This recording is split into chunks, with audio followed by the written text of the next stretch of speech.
오늘 말씀의 주제가 하나님의 구원의 소식인데요. 성경 말씀은 하나님의 구원의 역사입니다.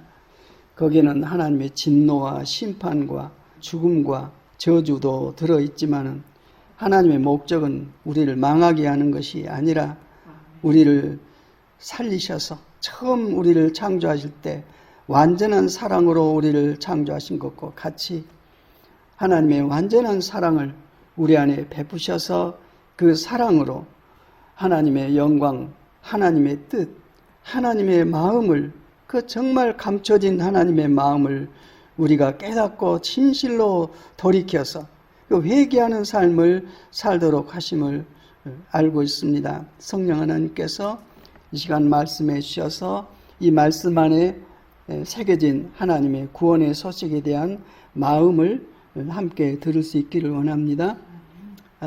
예수님께서 스스로 오신 것이 아니라 보냄을 받았다고 말씀하십니다. 아버지로부터 보냄을 받아서 세상에 와서 아버지의 뜻을 내가 이루고 있다. 그러면서 너희를 완전히 구원하기 위한 그 일을 내가 이룰 것이라고 말씀을 하셨습니다. 구약에 기름 부음 받은 자 그리스도에 대한 말씀이 예언되졌다가 그리스도 예수님께서 오셔서 모든 하나님의 뜻을 이루셨습니다. 언제 한번 또 나누고 싶은데요. 요한계시록이 하나님의 성경의 마지막 책이죠. 거기에 보면은 그리스도라는 명칭하고 어린 양하고 두 명칭이 나옵니다. 그리스도 이 이름은 아마 7번인가 나와요. 그리고 어린 양은 20몇 번이 나와요. 왜 자꾸 예수님을 그리스도라고 말씀했어도 되는데 어린 양으로 계속 반복되고 있는가? 거기에서 내 죄가 완전히 용서받았다는 것을 깨닫게 됐어요.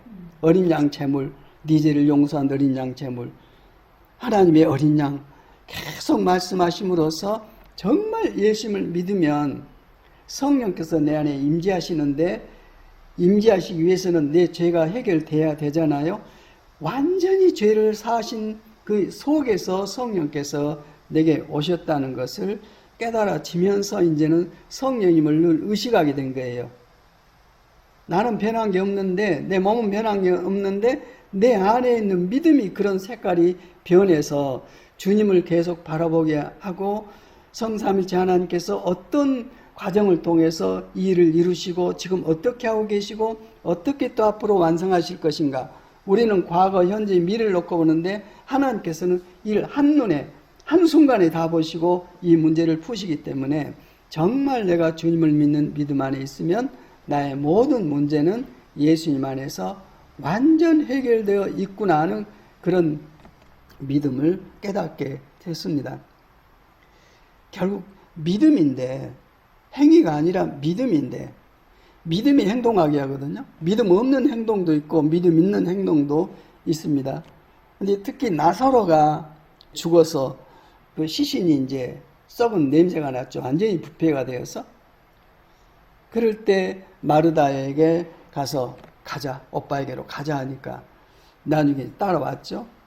무덤 문을 열어라 그러니까 이제 마르다가 막는 거예요. 주는 그리스도시요 살아계신 하나님의 아들입니다. 고백했던 마르다가 뭐라고 합니까? 이러면 안 됩니다. 오빠는 죽어서 나흘이나 돼서 벌써 냄새가 납니다. 이미 생명이 떠났고 썩어갑니다 하고 말을 예수님께 할 때 주님께서 뭐라 했습니까? 네가 나를 믿으면 하나님의 영광을 보리라고 내가 네게 말하지 아니하였느냐 하고 주님께서 하신 그 말씀들을 썩어서 냄새나는 그 시신이 나사로야 나오느라고 예수님께서 부르실 때 그 썩은 냄새나는 시체가 생명을 얻고 배를 동인 채로 그대로 걸어 나오는 모습을 보고 내가 죽음을 어떻게 해석을 해야 되는가. 나이된 육신의 죽음을 주님께서 나사로를 그렇게 하실 때 과연 주님의 그 마음, 주님의 믿음, 그 주님의 믿음이거든요. 예수님의 믿음이에요. 예수님께서 그 믿음으로 명령하니까 나사로가 나와 있는데 결국 예수님 안에 계신 아버지의 영, 성령님을 통해서 하나님의 창조의 말씀을 선포하니까 죽어있는 시체가 살아있는 인격이 되어서 살아나오는 그 모습을 만약에 내게 그렇게 하셨다면 나는 어떤 반응을 일으킬 것인가 하는 문제에 대해서 나사로는 자기가 결정할 사항이 아무도 없어요. 그냥 당하고만 있었어요. 그 일을 누가 했습니까? 예수님께서요. 주권자이신 생명의 주관자시고 전능자이신 창조주 주님께서 말씀하니까 그렇게 나사로가 살아서 나왔습니다. 유다의 왕 중에서 가장 훌륭한 왕이 다윗이죠. 다윗이 왕 되기 위해서 한 일이 있어요. 그냥 양치는 사람인데 하나님께서 정하시고 불러가지고 왕으로 세워서 하나님의 계획들을 이루어 가시지 않습니까? 믿음의 역사는 그런 것 같아요. 내가 어떤 목표를 가지고 계획해서 하나님께서 이걸 통해서 이루셨다고 고백하는 것이 아니라 완전 은혜입니다. 하나님의 작정, 이 작정이 어디까지 넘어갑니까? 창세 전에 그리스도 안에서 작정하신 것을 때가 되니까 나를 태어나게 하셔서 태어난 나로 하여금 필요하니까 하나님께서 여러 환경을 통해서 양육하시고 계속 나는 그 환경에서 그냥 좋은 일도 있고 안 좋은 일도 있고 어려운 일도 있고 부대낀 일도 있고 하는데 지나놓고 보니까는 주님의 뜻이 이루어져 있는 이 은혜가 내가 계획하고 내가 추구해서 만든 것이 아니라 만물을 만드신 하나님께서 만물을 만드신 예수님께서 이렇게 나를 때가 되니까 당신의 창조 목적을 이루시려고 부르셨다는 것을 인정하고 알게 될 때에 짐이 다 벗겨져 버리죠. 수고하고 무거운 짐이 다 벗겨져 버립니다. 그분만이 내 삶의 주관자시고 그분만이 내 일생을 주관하시고 인도하시는 분이라는 것을 완전히 알게 될 때에 내 머리 굴릴 필요도 없고 물론 하나님 말씀은 내가 알아야죠. 왜냐하면 이 말씀은 애언이에요. 만물을 향하신 나를 향하신 하나님의 애언이 들어있기 때문에 이 말씀을 내 마음판에 새기고 있으면은 이 믿음으로 말씀을 모시고 있으면은 어떤 일이 발생할 때 어떤 일이 풀어졌어요. 가만히 놓고 보니까 이 말씀이 이렇게 이루어진 거예요. 그러니까 우리 말씀 안에서 말씀은 예수님을 증거해 주고 계시고 예수님을 이렇게 가르쳐 주고 계시고 성령께서 그 역할만 하고 계시고 결국 그래서 하나님께서 말씀이신 예수님을 통해서 내 삶을 이루어가고 계시고 하여튼 감사하지 않는 것이 죄인 것 같아요. 내 환경이 어떻게 되든 간에 날마다 하나님에 대한 사랑과 감격과 감사로 내가 고백을 하게 될 때 이게 뭡니까? 생명이에요. 이 생수가 내 안에 막 역동해서 내 어그러진 내 몸, 내 마음, 내 혼, 영 치료되고 회복되는 놀라운 역사가 거기 안에 이루어진다는 것을 점점점 알아가면서 매 시간 상황 속에서 나를 간섭하시고 하나님의 완전하신 손길로 인도해 주시는 주님의 놀라운 사랑을 경험하는 그런 일들이 점점 늘어나고 있어서 참 감사를 드립니다. 예. 이 하나님의 택함 받은 백성, 아브라함의 후손들이지만 유대인들이 예수님을 배척을 했습니다. 배척했단 말은 믿지 않았단 말입니다. 예수님께서 그렇게 많은 표징들을 보여주셨는데도 그들은 예수를 믿지 아니했다고 말씀해주고 있습니다. 믿지 아니하면 그 다음에 하나님의 계획을 부어줄 수가 없어요. 그래서 하나님의 관계가 단절된 속에서 그들은 율법 안에 머물러 있었고 예수님께서는 그들을 향한 계획들을 행하지를 못하고 있는 안타까운 상황이 이루어진 것입니다. 그 문제에 대해서 어떻게 설명을 해주고 있냐면 이사야 선자의 한 말, 그 애언을 여기다 적용을 하고 있습니다. 주님, 우리가 전한 것을 누가 믿었으며 주님의 팔이 누구에게 나타났습니까? 믿으면 그 영광이 권세가 나타나는데 하나님 말씀을 맡은 유대인들이 계속 거절하고 있는 상황에 대해서 탄식하고 있는 것입니다.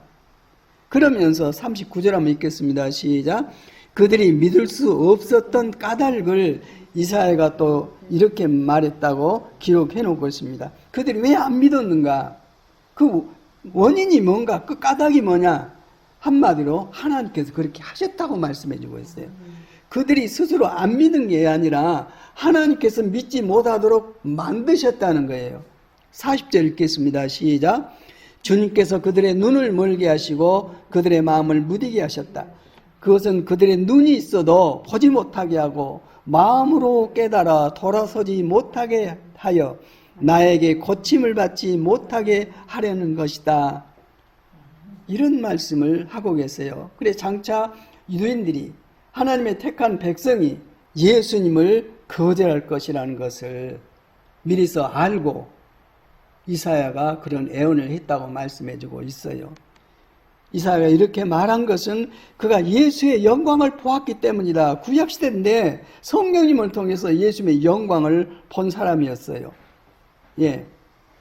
예수님께서 행하신 일을 거절한 유대인들에 대해서 이런 말씀을 여기에 기록해 놓고 있고, 사도 바울도 똑같은 말씀을 기록해 놓고 있어요. 사도행전 맨 마지막 장이 사도행전 28장이죠. 맨 마지막에 거기에 유대인들에게 적용을 하고 있습니다. 23절부터 읽겠습니다. 사도행전 28장 시작. 그들은 바울과 만날 날짜를 정하였다. 그날에 더 많은 사람이 바울의 숙소로 찾아왔다. 그는 아침부터 저녁까지 그들에게 하나님 나라를 엄숙히 증언하고 모세의 율법과 예언자의 말을 가지고 예수에 관하여 그들을 설득하면서 그의 속내를 터놓았다. 그럴 때에 더러는 바울의 말을 받아들였으나 또 더러는 믿지 않았다. 그러면서 그들이 이렇게 견해가 서로 엇갈린 채로 흩어질 때에 바울은 이런 말을 한마디 했다고 합니다. 성령께서 예언자 이사야를 통하여 여러분의 조상에게 하신 말씀은 참 옳은 말씀입니다. 곧 이런 말씀입니다 하면서 이 백성에게 가서 말해라. 너희가 듣기는 들어도 깨닫지 못하고 보기는 보아도 알지 못한다.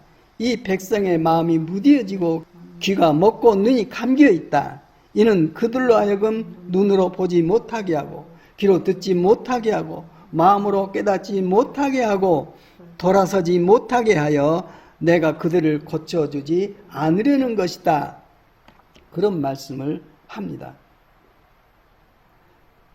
똑같이 주님의 말씀은 듣는데 하나님께서 정말 구원하고 은혜를 베풀어서 생명 얻기를 준비된 자는 말씀을 그대로 받아들이고 순종해서 자유를 누리고 생명을 누리고 사랑을 누리고 정말 마음의 감격을 누리지만, 그렇지 않으면 똑같은 말씀을 전하는데 어떤 사람은 이런 말씀이 닫혀서 깨닫지 못하고 보지 못하고 듣지 못하고 그런 상태가 되는데, 그것은 주님께서 그렇게 하셨다, 네가 자격이 못 된다고 말씀하는 내용이 거기에 들어있습니다. 그러면서 예수님께서 부활하신 다음에 제자들에게 나타나서 하나님 말씀을 나눌 때에 이것이 이렇게 이루어져야 되고 내가 그 일을 이뤘다고 말씀을 하실 때에 누가복음 24장 45절 말씀에 그런 기록을 해놓고 계세요. 주님께서 성경을 깨닫게 하시려고 그들의 마음을 열어주셨다고 말씀해주고 있어요. 예, 제자들에게 하나님 나라의 비밀을 알도록 하기 위해서 그들의 마음을 열어주셨다. 결국 우리는 놓고 보면은 성령님으로 말미암아 마음을 열어주지 아니하면 하나님 말씀을 받아들이지를 못합니다. 이해를 못하고 순종도 안 되고, 이 말씀을 해주고 계십니다. 예. 그래서 바울은 유대인들이 이렇게 말씀을 전하는데 말씀을 깨닫지 못하고 다쳐버린 것은 주님께서 이런 상황을 만드셨다고 그러면서 당신들이 이 말씀을 받지 않기 때문에 하나님의 이 구원의 소식이 이방 사람들에게 전파되었음을 말해주고 있습니다. 유대인들이 말씀을 거절했기 때문에 그 말씀이 우리 이방인인 우리에게, 나에게 들어와서 그 말씀을 깨닫고 하나님의 자녀로서 하나님의 나라와 하나님의 기업을, 그 삶을 어떻게 깨닫고 살아가야 할 것인가에 대해 깨닫는 마음을 주셔서 그 진리를 가지고 생명을 가지고 우리가 비로소 행동을 하게 됐다 이 말입니다. 그래서 그들이야말로 그 말씀을 받고 받아들일 것입니다. 그러게 됐죠. 지금 우리나라도 이 복음이 임해가지고 세상에 정말 곳곳에 많은 선교사들이 나가서 하나님의 뜻을 자기에게 임한 말씀을 전하기 위해서 사랑 실천을 하고 그 말씀을 전하고 있는 이 일들이 하나님의 뜻과 계획에 의해서 은혜로 우리 민족에게 베풀어져 있는 것입니다. 예. 그래서 바울은 자기가 얻은 그 셋집에서 2년 동안 지내면서 자기를 찾아오는 모든 사람을 맞이해서 아무런 방해도 받지 않고 아주 담대하게 하나님 나라를 전하고 주 예수 그리스도에 관한 일들을 가르쳤다고 말씀해 주고 있습니다. 하나님 나라를 전하고 예수님에 관한 일들을 전할 때 뭘 이용했습니까? 구약 말씀, 모세 율법, 그 다음에 선지자, 예언자의 글들, 그 다음에 시편, 구약 전체 말씀이 장차 오실 예수 그리스도를 말해주고 있다는 것을 정확히 바울은 알고 그 구약 말씀을 가지고 예수님을 전해서 예수님을 영접해서 구원에 이르도록 하는 그 말씀 사역을 감당했습니다.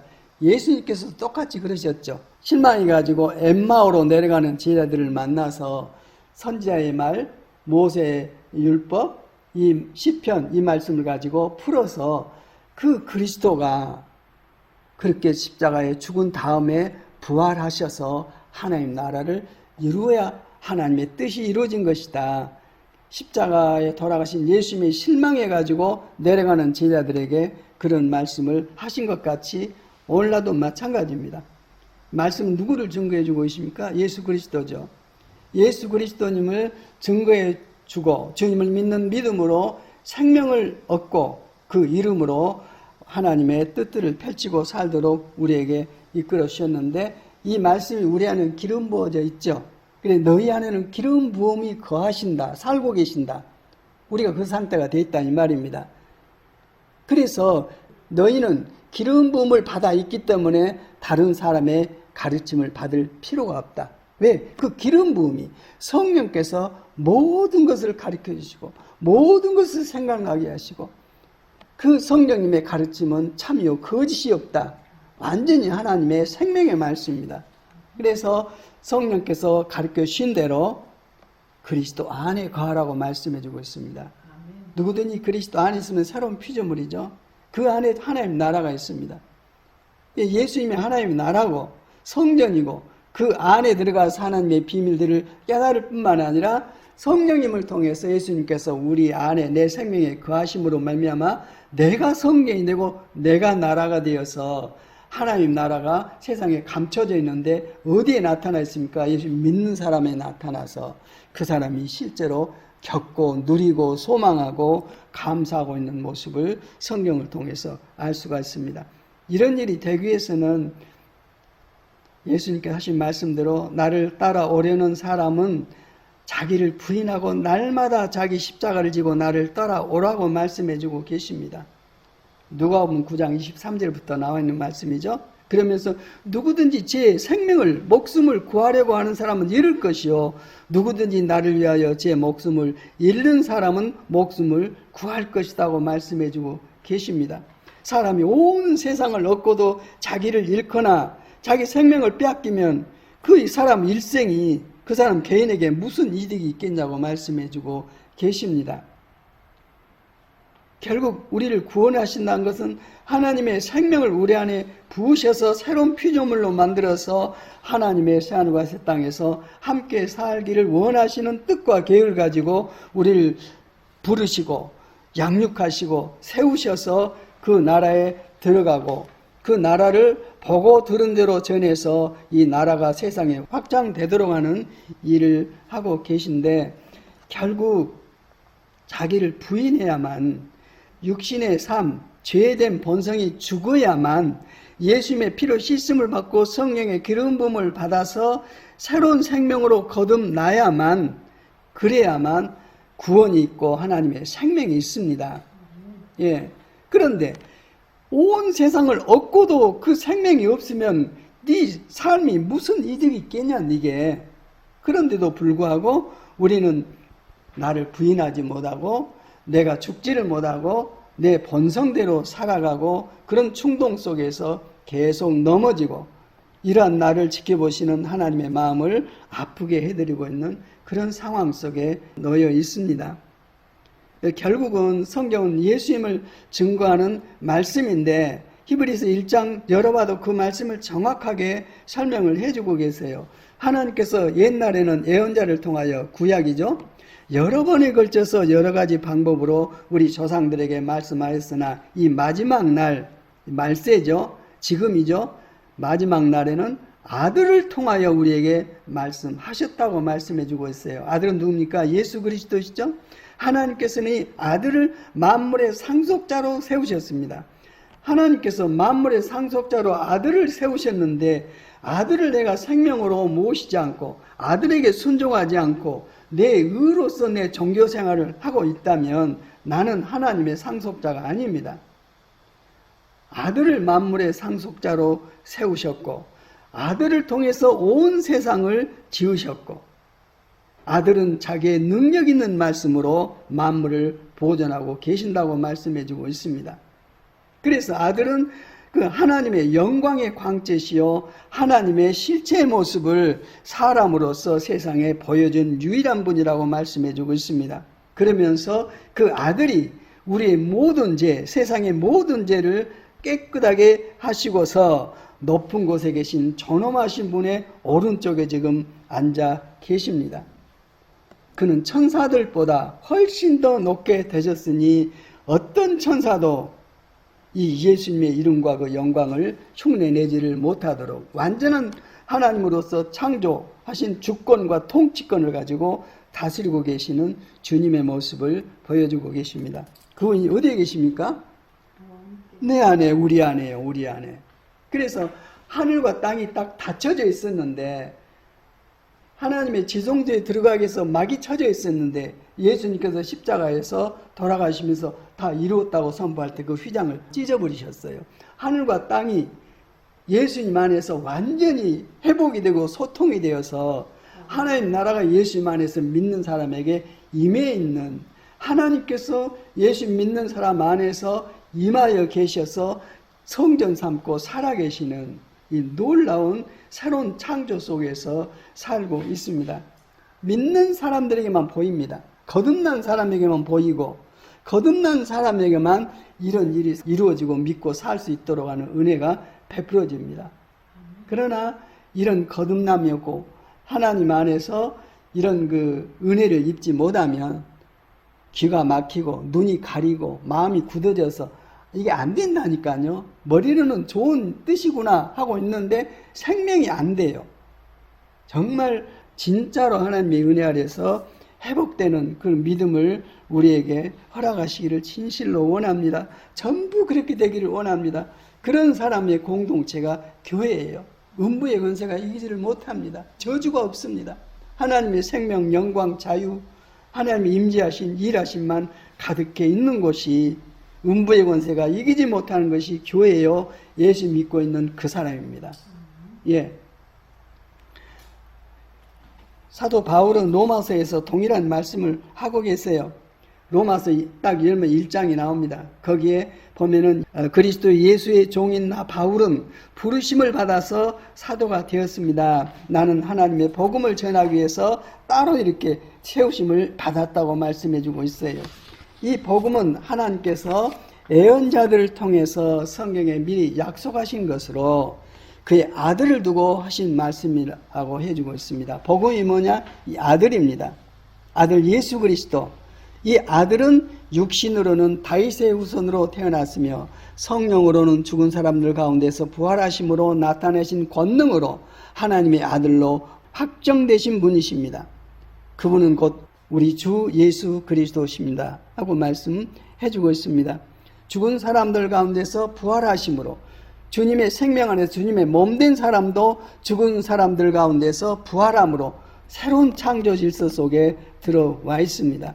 그런 속에서 그 생명을 성령께서 확증해 주시고 그 믿음으로 살아갈 때에 수많은 사람들의 순교가 두려움이 아니라 사랑의 고백, 신앙 고백으로 하나님 앞에서 자기 목숨을 내어놓고 순교를 받은 수많은 수천만의 인류가 있습니다.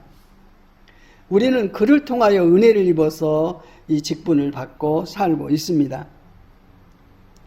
그리고 그런 목적이 뭐냐? 그 예수 그리스도 구원의 주님의 이름을 전해서 모든 민족이 믿고 순종하게 하려고 이 사역을 감당하고 있다고 말씀해 주고 있습니다. 우리도 그들 가운데 들어있어서 주님의 부르심을 받은 사람이 되어 있다고 말씀해 주고 있습니다. 믿음은 내 안에 정말 그 믿음이 있는가? 내 몸 밖의 행동이 아니라 내 생명 안에 어떤 일이 있는지를 확실히 증명을 해라.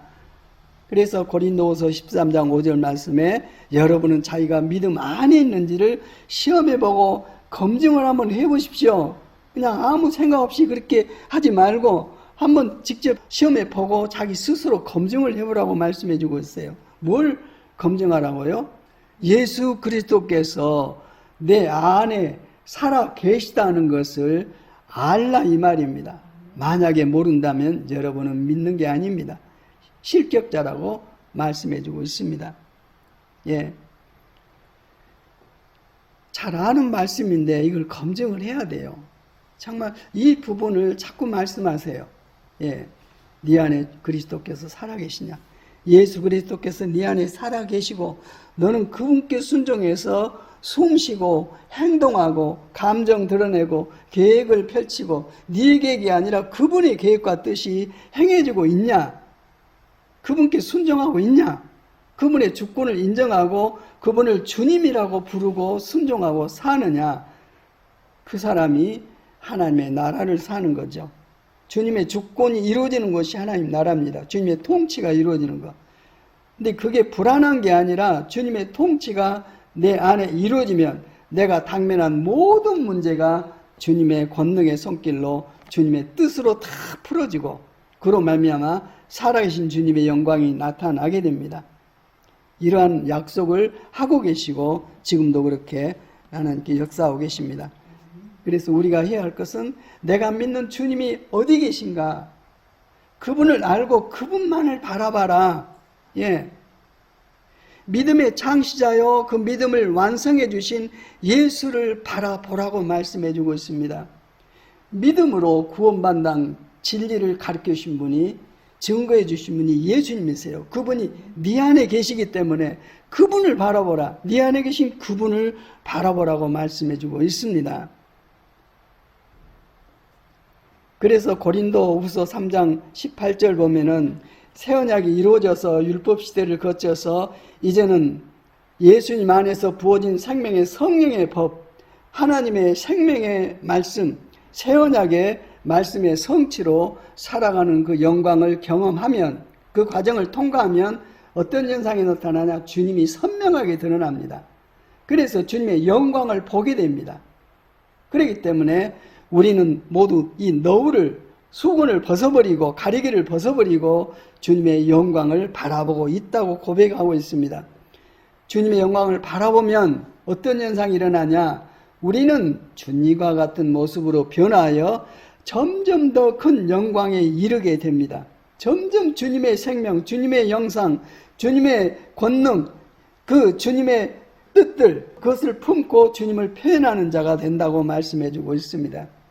우리가 주님의 영광을 바라볼 때 우리는 주님과 같은 모습으로 변화해서 점점 더 큰 영광에 이르게 되고 예수 그리스도의 장성한 분량이 충만한 데까지 우리가 이르게 돼서 이제는 주님의 모든 뜻을 펼치며 살아가는, 당당하게 자유롭게 살아가는 하나님의 자녀가 됩니다.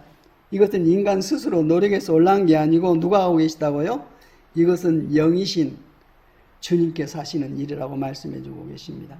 성령께서 하고 계시는 일이라고 말씀해 주고 있습니다. 이런 믿음의 삶을 살게 되면 이제는 천국을, 내 영이 그 천국을 알고 그 삶의 영역 가운데 들어와서 살게 됩니다.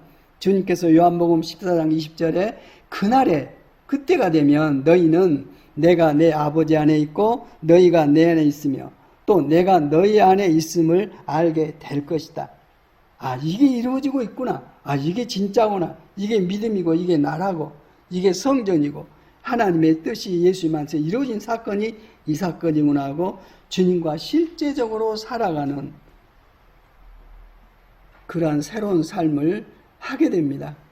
내가 노력해서 올라가는 게 아니라 하게 된단 말입니다. 여기도 그날에 너희는 내가 아버지 안에 있고 너희가 내 안에 있으며 또 내가 너희 안에 있음을 알게 될 것이다. 알게 된다는 것은 하나님께서 그렇게 하신다 이 말씀입니다. 그래서 이러한 변화된 삶이 이제는 요한복음 10장 27절과 같이 내 양은 예수님의 음성을 들으며 그리스도께서는 우리를 알며 또 우리는 그리스도 주님을 따르는 삶을 살게 된다고 말씀해 주고 있습니다. 그런 양들에게, 그런 사람들에게 내가 그들에게 영생을 주노니 영원히 멸망하지 아니할 것이요 또 그들을 내 손에서 빼앗을 자가 없다고 말씀해 주고 계십니다. 완전 그리스도님 안에서 하나님 나라를 살게 되고 저주가 벗겨지고 수많은 이 사단 마귀의 공격으로부터 완전히 보호를 받고 하나님께서 우리를 주권적으로 주관하시고 다스리시는 놀라운 나라를 경험하게 됩니다. 맨 마지막 말씀이 이제 디모데후서 4장 6절 말씀인데요.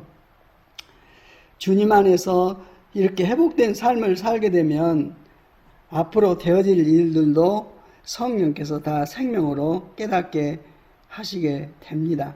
이 고백입니다. 이제 사도 바울이 사역을 마무리하고 하나님께로 갈 때가 됐다는 것을 성령께서 깨달음을 주셨습니다. 그 말씀이 4장 6절입니다. 읽겠습니다. 시작. 나는 이미 부어드리는 제물로 피를 흘릴 때가 되었고 세상을 떠날 때가 되었습니다. 아멘, 아멘. 에녹이 이런 삶을 살았죠. 하나님과 깊은 관계를 맺고 사니까 하나님의 마음과 계획들을 다 알고 그 뜻 가운데 살았던 것이죠. 사도 바울도 역시 마찬가지입니다. 자기의 그 순교의 때가 온 것을 알고 고백을 하고 있어요. 나는 이미 부어드리는 제물로 순교한다 이 말입니다. 피를 흘릴 때가 되었고 세상을 떠날 때가 되었습니다. 그러면서 얼마나 당당하고 아름다운 고백을 하는지 7절 한번 보십시오. 우리가 계속 묵상해서 우리도 성령님의 능력과 예수님의 은혜로 손길로 이런 고백을 우리가 일생 가운데 했으면 좋을 것 같아요. 7절 한번 읽겠습니다. 시작. 나는 선한 싸움을 다 싸우고 달려갈 길을 마치고 믿음을 지켰습니다. 여기서 어떤 내용이 마음에 푹 들어옵니까? 나는 믿음을 지켰다는 거. 예, 막 어마어마한 역할을 해서 업적을 남기고 수많은 주님을 따르는 사람들을 만들고 이런 표적과 기사를 행하고 이런 게 아니라 나는 선한 싸움을 다 싸우고 달려갈 길을 마치고 믿음을 지켰습니다. 이 말은 바울 안에 계신 예수님께 계속 생명으로 순종하고 살아서 이 마지막 일생 마무리 순교 그 자리까지 나가는 그 일들을 내가 믿음 안에 은혜를 입어서 이렇게 했다고 말씀해 주고 있어요. 나는 선한 싸움을 다 싸우고 달려갈 길을 마치고 믿음을 지켰습니다 하면서 이제는 나를 위하여 의의 면류관이 마련되어 있으므로 의로운 재판장이신 주님께서 그날에 그것을 나에게 줄 것이며 나에게만이 아니라 주님께서 나타나시기를 사모하는 모든 사람에게도 주실 것입니다. 여기서 보면은 주님께서 계속 그럽니다. 바울 스스로 하질 않고요. 주님의 계획과 인도하심과 뜻 가운데서 여러 수많은 사건과 일들이 있었는데 거기 사건 속에서 바울이 어떻게 했냐? 믿음을 지켰다 이 말입니다. 주님께서 이렇게 하셨고 주님께서 이렇게 하셨고 주님께서 이렇게 하셨다는 것. 이 세상뿐만 아니라 그 다음 새하늘과 새 땅의 삶에까지도 주님으로 말미암아 그런 소망을 갖고 살았으니 세상도 없고 나도 없고 오직 주님만이 바울 안에 살아가겠습니다.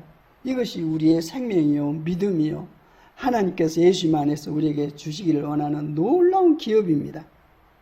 예, 여기 쭉 보면은 주님께서 내 곁에 서셔서 내게 힘을 주셨습니다.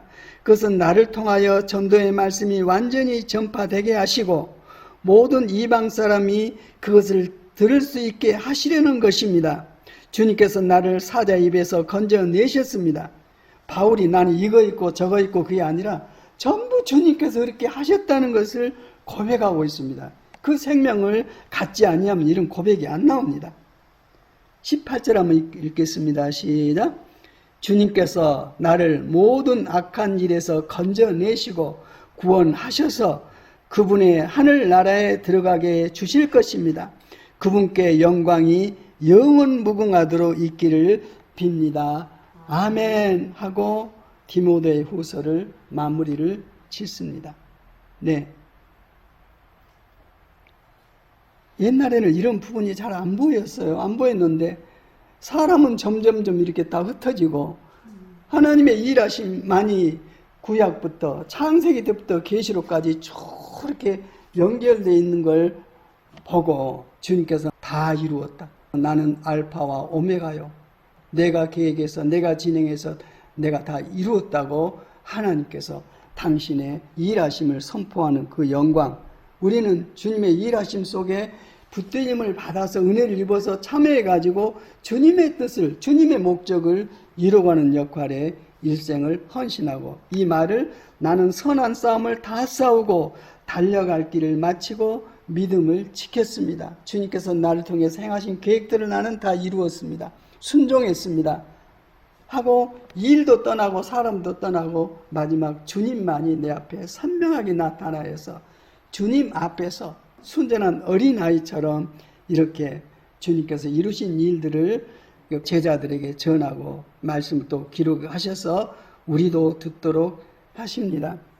우리가 해야 할 일을 참 많이 있습니다.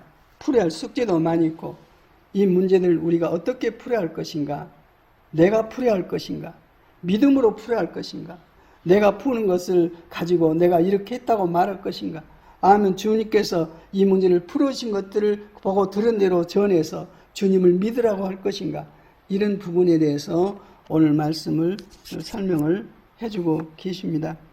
정말 아름다운 말씀이고 하나님의 신실한 약속을 우리에게 주셨습니다. 이 말씀의 은혜대로 새언약 시대는 이 말씀을 우리 생각과 마음에다 새겨버리십니다.